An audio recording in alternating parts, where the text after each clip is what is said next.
Coming up on Mountain News this morning, one Eastern Kentucky family is left recovering from flood damage while also dealing with a mountain of grief. And the fire department hopes to raise money to create a special monument to honor its community that lost so much during the flooding. Dedicated to Eastern and Southern Kentucky, this is WYMT Mountain News this morning.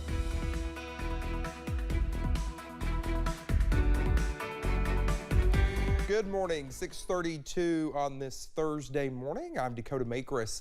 Thank you for waking up this morning with us, and let's head over to Brandon for a quick look at our forecast. Brandon, how's it going? So far, so good. We are looking again at the possibility for a few showers as we head to the first part of your day. Cold front's on the way in, so let's head on over and take a look at that as we look at the last 6-hour loop of the satellite and radar. You see again some spotty showers already in the parts of the Mountain Parkway corridor. We'll continue to watch those. The cold front not here just yet. It is moving toward us very quickly. 72 Lexington, 74 in Prestonsburg and Pikeville, 72 Hazard and Somerset, 60 though in Clintwood, 66 in Wise, and 65 in Middlesboro. Look at those dew points though. Mid to upper 60s is basically soup out there. Anything over 70, very, very muggy. So continue to watch that this morning. That will go down. Iced coffee type day out there because it is so muggy this morning. But the next dozen hours, we're going to see the cold front come through. That's going to bring us some rain chances, and then hopefully if we can get the sun to come back out later today, temperatures will stabilize and we'll see the mid 70s out there once again this afternoon. Big contrast from 91 yesterday to the mid 70s this afternoon. Dakota? All right, Brendan, thank you. Well, a man in Pike County is charged with murder after a shooting Monday. It happened on Caney Drive, and neighbors say they are still shocked because of what happened. Marley Pinchak has more on the deadly situation. Other than the rush of traffic and rooster crows, people like Jeff Kaiser will tell you Caney Drive in Pike County is a peaceful area where everyone knows each other. Everybody was so good to everybody. You know, everybody took care of everybody. If you needed food, you got fed. If you needed money, they give you money. Kaiser says he's on grandpa duty all of the time down here when he's visiting his family. However, after a deadly shooting took place along Caney Drive Monday, Kaiser says that peace has been rattled. It's tore it all to pieces. It's terrible. Troopers say during their investigation, it seems like a fight broke out between two men, Monroe Jackson and Ryan Hurst, with Jackson shooting and killing Hurst. I never know that he would even turn out to be something like that. Never in my life. Kaiser says he knew the man who pulled the trigger. Yes, I know Monroe. Been in his house, eat food at his house.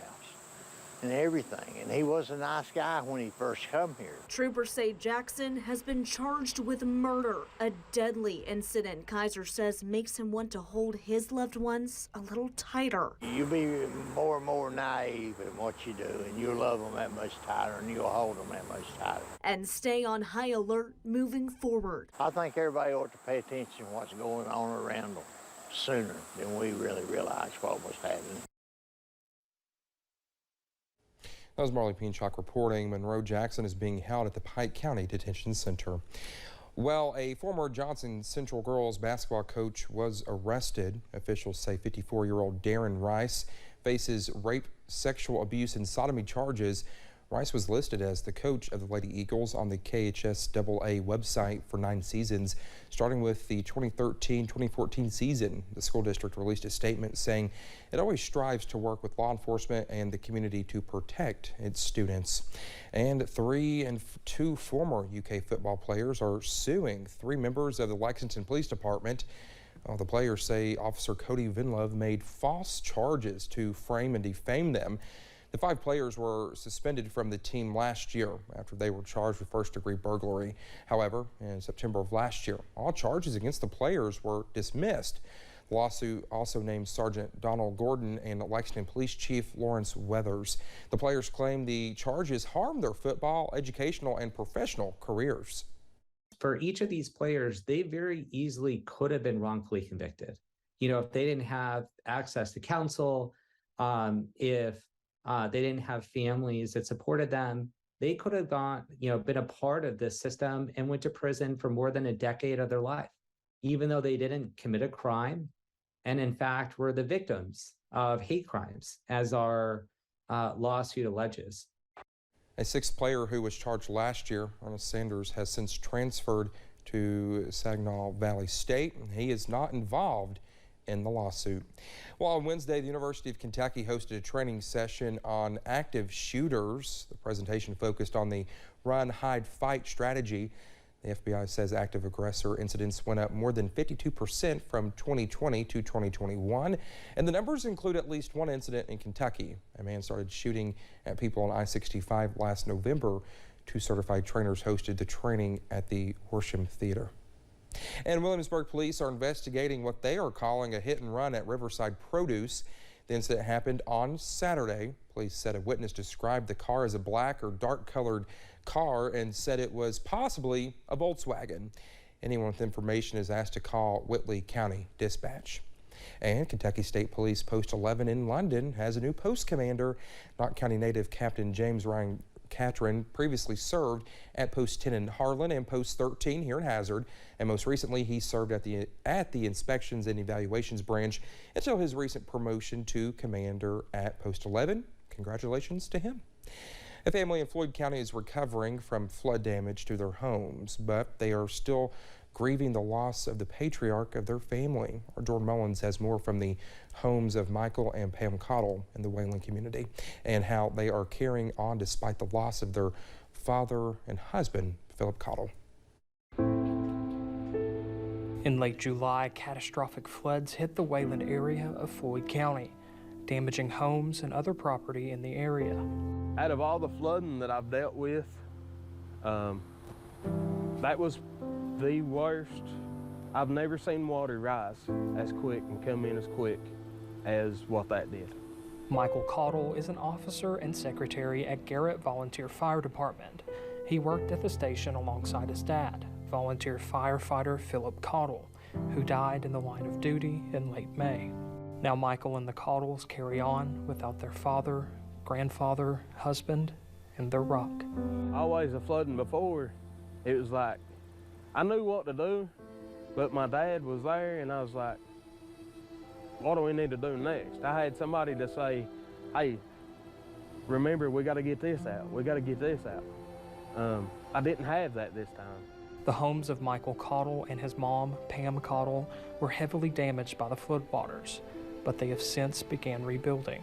Thankfully, Pam Cottle was able to save memorabilia, belongings, and some photos of her late husband.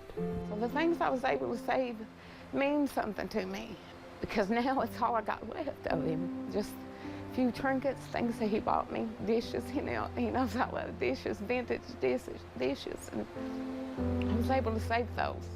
Still grieving, but choosing to push forward. You're always stronger than you think you are.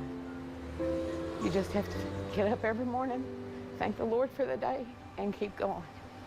And reminding others to keep the faith and love your neighbor, just like Philip. In Floyd County, Jordan Mullins, WYMT Mountain News. Both Pam and Michael Cottle's homes are gutted at the moment, but both say they are forever thankful to the groups that have come in and assisted them during this time. Well, the Heinemann Volunteer Fire Department lost one of its oldest fire engines in the catastrophic flooding our region saw in late July. The fire chief tells us the truck was swept into the creek near the station as floodwaters rose. He says now the fire department is selling t-shirts to raise money to repair the station and the destroyed truck and turn it into a moving monument. I want people to look back on it and just realize that we were able to come back from it. This is probably one of the darkest days that we've had in southeastern Kentucky, and it's not going to define us. Chief Hayes says the fire engine will not be able to be fully restored and fight fires again, but the fire department hopes the monument will honor the people lost and the Knott County community.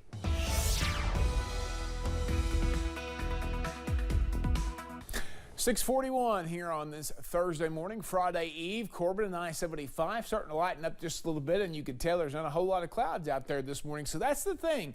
Even though this big-time cold front is on the way in, not everybody's going to see clouds, not everybody's going to see rain, but everybody will see the cooler temperatures that comes behind it there. And so far, not too much cool going on here. 60 Clintwood, 74 Pikeville, Prestonsburg, 71 London, 73 Jackson, 72 Hazard and Logan this morning. Across the state and region, still 75 in Clarksville, but slowly cooling down.